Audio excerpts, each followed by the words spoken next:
Dear student, हम भारतीय संविधान का इतिहास पढ़ रहे हैं। इसमें एक वीडियो हम पहले बना चुके हैं 1773 से 1858 तक।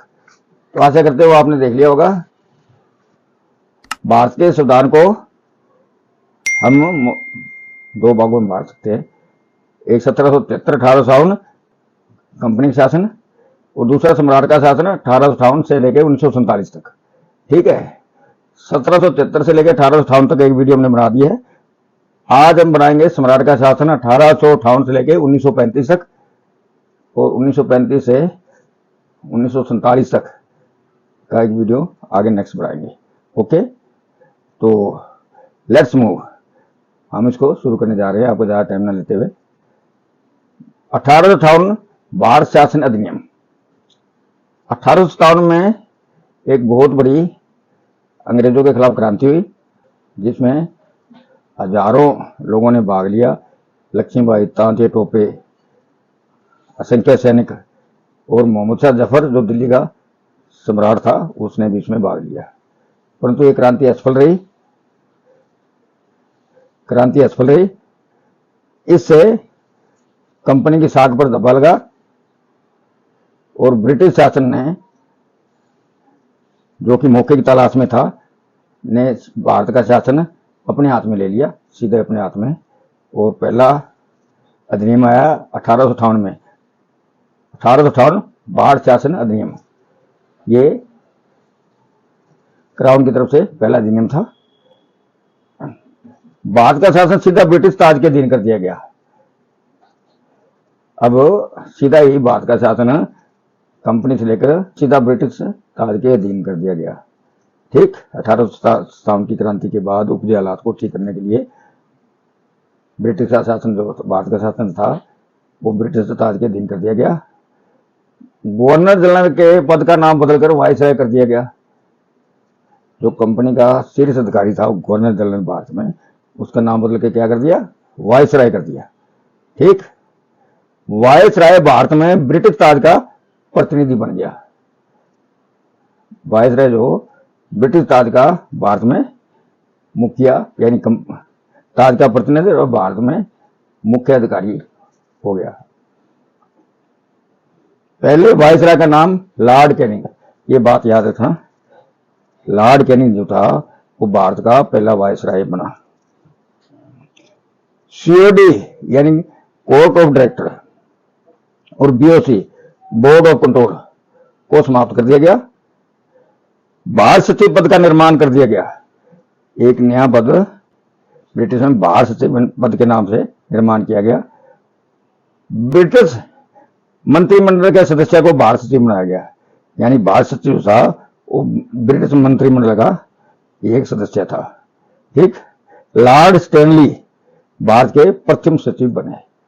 ये लॉर्ड स्टैनली जो है, ये point to be noted, Lord Stanley Bharat के प्रथम सचिव बने।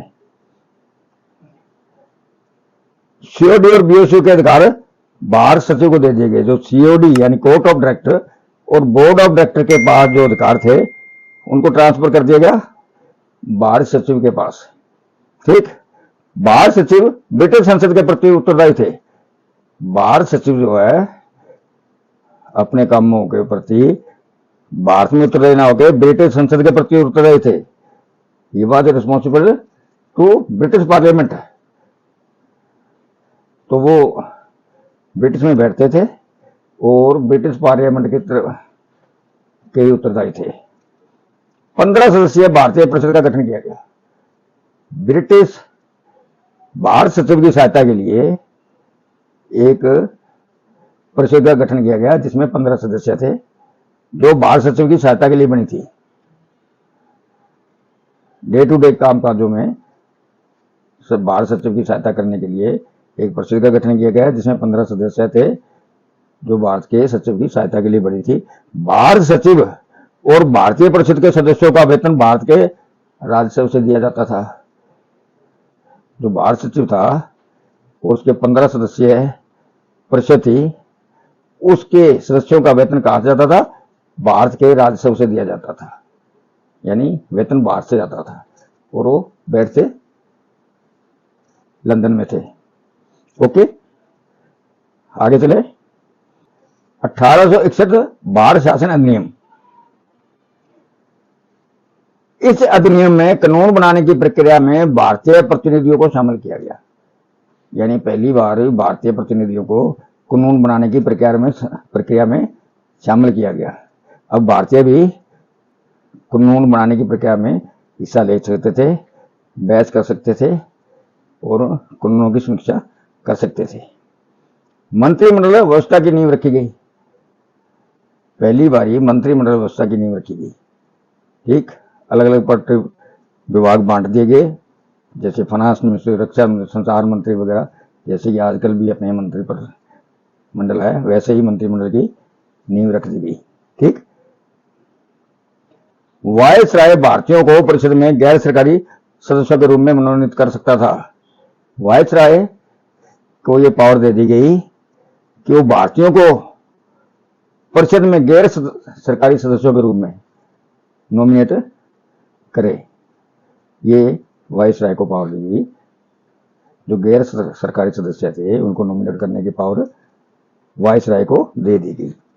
ओके, वायसराय लॉर्ड कैनिंग के 3 भारतीय सदस्यों को, वायसराय लॉर्ड कैनिंग ने 3 भारतीय सदस्यों को, यानी महाराजा पटियाला, बनारस का राजा और सर दिनकर राव को नियुक्त किया। तो ये गैर सरकारी सदस्य थे, 3 सदस्यों को नियुक्त किया पहली बार। वायसराय की विधान परिषद में 6 से लेकर 12 अतिरिक्त सदस्यों को मनोनीत कर सकता था।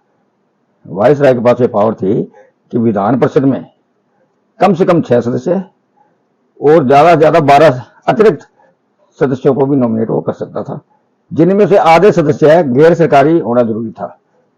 ये नॉमिनेटेड सदस्य से इनमें कम से कम आधे सदस्य गैर सरकारी होना जरूरी था।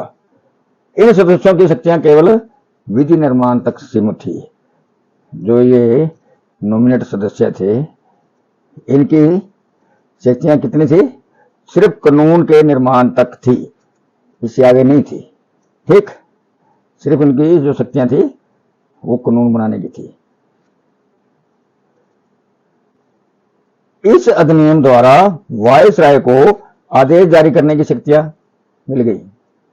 इस अधिनियम में व्यवस्था की गई कि वायसराय अब आदेश जारी कर सकता है। बॉम्बे और मद्रास प्रेसिडेंसी को कानून बनाने की शक्ति वापस की गई। बॉम्बे और मद्रास प्रेसिडेंसी की जो कानून बनाने की शक्तियां पहले छीन ली गई थी वो उसे इस अधिनियम द्वारा वापस कर दी गई। अब वो अपने कानून बना सकते थे। भारतीय शासन में पहली बार विभागीय प्रणाली की शुरुआत की गई। यानी कि पहली बार ही भारत में डिपार्टमेंटल यानी कि पोर्टफोलियो सिस्टम यानी कि विभागीय प्रणाली की शुरुआत की गई। यानी कि विभागों को अलग अलग करके उनमें उनके मुखिया अलग अलग बनाए गए। जैसे कि आजकल मंत्रिमंडल है, जैसे फाइनेंस मिनिस्ट्री, संचार मंत्री, रक्षा मंत्री, इस तरह के विभाग बनाए गए। ये प्रणाली पहली बार शुरू की गई भारत में। ठीक,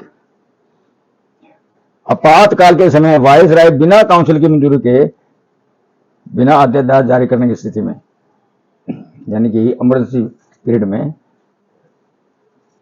कोई आपातकाल हो, इमरजेंसी का समय हो, तो वायसराय के पास ये पावर थी कि बिना काउंसिल की मंजूरी के वो अध्यादेश जारी कर सकता था। परंतु अध्यादेश की अवधि केवल 6 माह तक थी। यानी 6 माह से बाद यदि अध्यादेश को जारी करना है तो दोबारा अध्यादेश लाना पड़ेगा। यानी अध्यादेश जारी करने की पावर वायसराय को दे दी गई, परंतु 6 महीने के लिए अध्यादेश जारी कर सकता था। 6 महीने से ज्यादा नहीं। यदि आगे फिर ज्यादा जरूरत है तो दोबारा फिर वो जारी कर सकता है, परंतु एक बार में 6 महीने के लिए ही जारी कर सकता था। 1892 बाढ़ शासन अधिनियम। ओके, अब इस पर हम चर्चा करते हैं।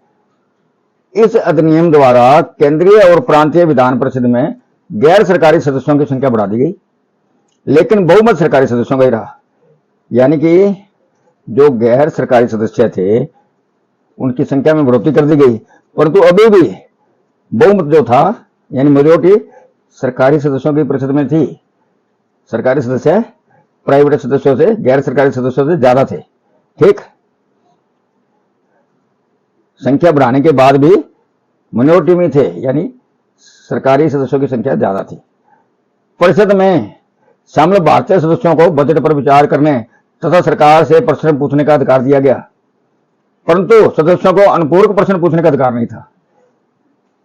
यानी कि अब परिषद में शामिल भारतीय सदस्य से जो वो बजट पर विचार कर सकते थे, प्रश्न पूछ सकते थे बजट पर, परंतु उनको अनुपूरक प्रश्न पूछने का अधिकार नहीं था। ओके, वित्तीय विषय पर नियम बनाने के लिए बाहर सचिव की सहमति अनिवार्य थी। यानी कि वित्तीय मामलों में नियम बनाने के लिए बाहर सचिव की सहमति अनिवार्य थी। ओके, केंद्रीय और प्रांतीय विधान परिषदों में गैर सरकारी सदस्यों की नियुक्ति के लिए प्रावधान किए गए। ये केंद्रीय और प्रांतीय विधान परिषदों में गैर सरकारी सदस्यों की नियुक्ति के लिए प्रावधान किए गए इस अधिनियम द्वारा। यानी सदस्यों के केंद्र में भी और प्रांतों में भी जो दो प्रकार के सदस्य थे, एक सरकारी और एक गैर सरकारी, तो गैर सरकारी सदस्यों की नियुक्ति के प्रावधान इस अधिनियम द्वारा किए गए। इस अधिनियम द्वारा प्रांतीय विधान परिषद में गवर्नर को जिला परिषद, नगरपालिका, विश्वविद्यालय, व्यापारी संगठन, जमींदार और चैम्बर ऑफ कॉमर्स की सिफारिश पर गैर सरकारी सदस्यों की नियुक्ति करने की शक्ति थी। इस अधिनियम में यह व्यवस्था की गई, ये गवर्नर को पावर दी गई कि वो जिला परिषद, नगरपालिका, विश्वविद्यालय, व्यापारी संगठन, ओके, चैम्बर ऑफ कॉमर्स या कोई जमींदारों का संगठन हो, उनकी सिफारिश पर वो गैर सरकारी सदस्यों की नियुक्ति कर सकता था। यानी वो किसी को रिकमेंड करते कि तो उस सदस्य की नियुक्ति के बारे में वो विचार कर सकता है और उसको नियुक्त कर सकता था। ठीक है। 1909 का मार्ले मिंटो सुधार। ठीक, इस पर अब हम चर्चा करने जा रहे हैं। विधान परिषद को और अधिकार दिए गए। विशेषता क्या थी इसकी? 1909 के मार्ले मिंटो सुधार की विशेषता क्या रही? केंद्रीय और प्रांतीय परिषद के आकार में वृद्धि कर दी गई। यानी केंद्रीय और प्रांतीय परिषद से उनके आकार में यानी परिषद के सदस्यों की संख्या में वृद्धि की गई। केंद्रीय परिषद की संख्या को 16 से बढ़ाकर 60 कर दिया गया। यानी केंद्रीय परिषद के सदस्यों की संख्या जो पहले 16 थी उसको बढ़ाकर कितना कर दिया? 60। यानी बहुत ज्यादा वृद्धि कर दी गई। लेकिन प्रांतीय परिषद में संख्या एक समान नहीं थी। किसी प्रांत में संख्या कम, तो सब में एक समान नहीं थी, और किसी में ज्यादा। यानी कि सब में एक समान नहीं थी, उनमें संख्या का आकार कम ज्यादा रहा।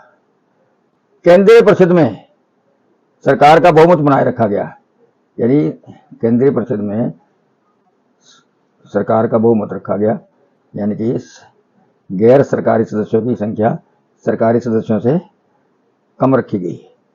लेकिन प्रांतीय परिषद में गैर सरकारी सदस्यों के बहुमत की अनुमति थी। प्रांतों में जो परिषद थी उसमें गैर सरकारी सदस्य उनकी संख्या की सदस्यों की संख्या बहुमत में होने की अनुमति थी। वहां हो सकता था, परंतु सेंटर में नहीं हो सकता था ऐसा। विधान परिषद के लिए प्रत्यक्ष निर्वाचन की प्रक्रिया शुरू की गई।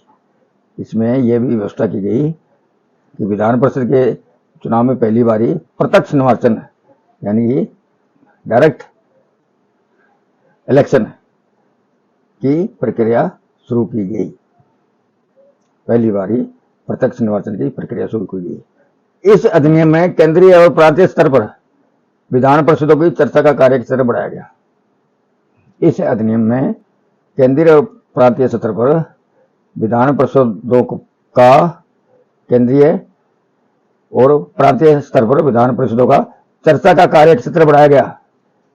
ठीक, यानी केंद्रीय और प्रांतीय विधान परिषदों का चर्चा का कार्य क्षेत्र बढ़ा दिया गया।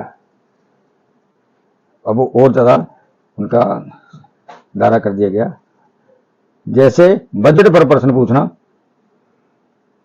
बजट पर संकल्प रखना आदि भी इंक्लूड कर दिया गया। इससे पहले वो बजट पर प्रश्न नहीं पूछ सकते थे, परंतु इस अधिनियम द्वारा ये प्रांतीय परिषद को पावर दे दी गई। इस अधिनियम में मुसलमानों के लिए अलग निर्वाचन मंडल की व्यवस्था की गई। ये इसको आप नोट कर लो। 1909 के पार्लियामेंटो सुधार में मुसलमानों के लिए अलग निर्वाचन मंडल की व्यवस्था कर दी गई, जो कि आगे चलकर भारत का विभाजन का कारण बनी। ओके, अब मुसलमानों के लिए अलग निर्वाचन मंडल बनाने की व्यवस्था कर दी गई। 1919 मोंटाग्यू चेम्सफोर्ड सुधार। इस अधिनियम में पहली बार उत्तरदायी शासन की स्थापना की कोशिश की गई, परंतु सफल नहीं हुई। इस अधिनियम से एक रिस्पॉन्सिबल शासन की जो है स्थापना की कोशिश की गई थी, परंतु वो सफल नहीं हुई। केंद्र में 2 सदनीय व्यवस्था की स्थापना की गई। केंद्र में 2 सदस्य व्यवस्था की स्थापना की गई। इन 2 सदन मतलब अपर हाउस और लोअर हाउस की गई। इनमें नाम एक का राज्य परिषद और दूसरे का केंद्रीय विधानसभा। जो आज भी हमारे शासन में राज्यसभा और लोकसभा है, वैसे ही उस समय ये इसकी नींव रखी गई। उस टाइम नाम राज्य परिषद और केंद्रीय विधानसभा। राज्यसभा जो आज है उसको राज्य परिषद और लोकसभा को केंद्रीय विधानसभा, इस तरह आप मान सकते हैं। यानी कि पहली बार सुधार किया गया कि केंद्र में 2 सदनीय व्यवस्था की स्थापना की गई। इनमें एक सदन का नाम जो था राज्य परिषद और दूसरे सदन का केंद्रीय विधानसभा। इस अधिनियम द्वारा प्रांतों में द्वैध शासन प्रणाली की स्थापना की गई। यानी कि प्रांतों में द्वैध शासन प्रणाली की स्थापना कर दी गई। इसमें प्रांतीय परिषद के विषयों को 2 भागों में बांटा गया, आरक्षित तथा ट्रांसफरेबल। ओके, इस अधिनियम द्वारा सिख, यूरोपीय, एंग्लो इंडियन तथा भारतीय ईसाइयों को अलग प्रतिनिधित्व दिया गया। इससे पहले मुसलमानों को मिल ही चुका था, परंतु इसमें सिख, यूरोपीय, एंग्लो इंडियन तथा भारतीय ईसाइयों को भी अलग प्रतिनिधित्व दे दिया गया। पहली बार महिलाओं को मत देने का अधिकार दिया गया। महिलाओं को मताधिकार दिया गया 1919 में। ठीक, 1927 में साइमन कमीशन आया भारत में। 1919 भारत अधिनियम में यह उपबंध था कि ये अधिनियम पारित होने के 10 वर्ष बाद एक आयोग बनाया जाएगा जो नए संविधान के अधीन भारत की दशा की जांच करेगा और उस पर अपना प्रतिवेदन देगा। ब्रिटिश प्रधानमंत्री स्टैनली बाल्डविन ने 8 नवंबर 1927 को निश्चित अवधि से 2 वर्ष पूर्व, यानी 10 वर्ष के बाद था जो, वो 8 वर्ष बाद ही कर दिया गया। सर जॉन साइमन की अध्यक्षता में एक संविधान आयोग का नियुक्ति घोषणा की। इसमें 7 सदस्य थे और सभी वो ब्रिटिश थे, इसलिए इसका भारी विरोध हुआ। मतलब भारत में इसका बहुत भारी, क्योंकि सारे सदस्य ब्रिटिश थे, तो साइमन कमीशन गो बैक आदि के नारे लगे। बहुत भारी सारे देश में विरोध हुआ। और पंजाब में लाला लाजपत राय की लाठियों से पिटाई के कांग्रेस के मशहूर नेता थे लाला लाजपत राय जी, उनकी विरोध स्वरूप विरोध कर रहे थे, तो पुलिस की लाठियों से उनकी मृत्यु हो गई। 1930 में साइमन कमीशन ने अपनी रिपोर्ट प्रस्तुत की, जिसकी झलक आपको 1935 की एक्ट में मिलेगी। 1935 भारत शासन अधिनियम 1935 का भारत शासन अधिनियम क्या था? इस अधिनियम पर साइमन कमीशन की रिपोर्ट और गोलमेज सम्मेलन का स्पष्ट प्रभाव पड़ा।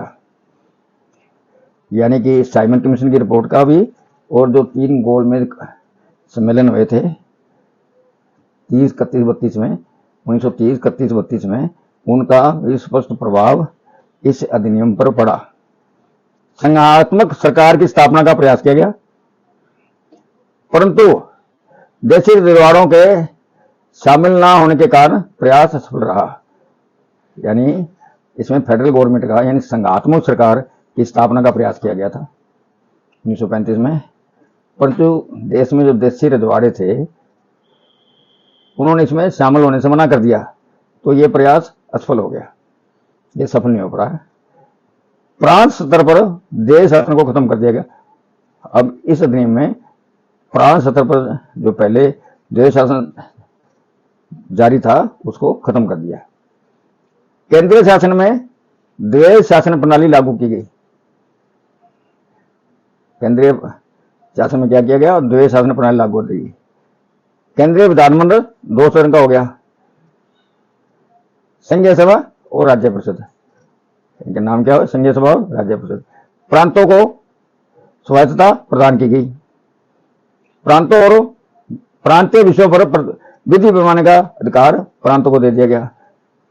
प्रांतीय विषयों पर कानून बनाने का अधिकार प्रांतों को ही दे दिया गया। इसमें एक प्रावधान किया गया कि अब प्रांत अपने कानून आप बना सकते हैं।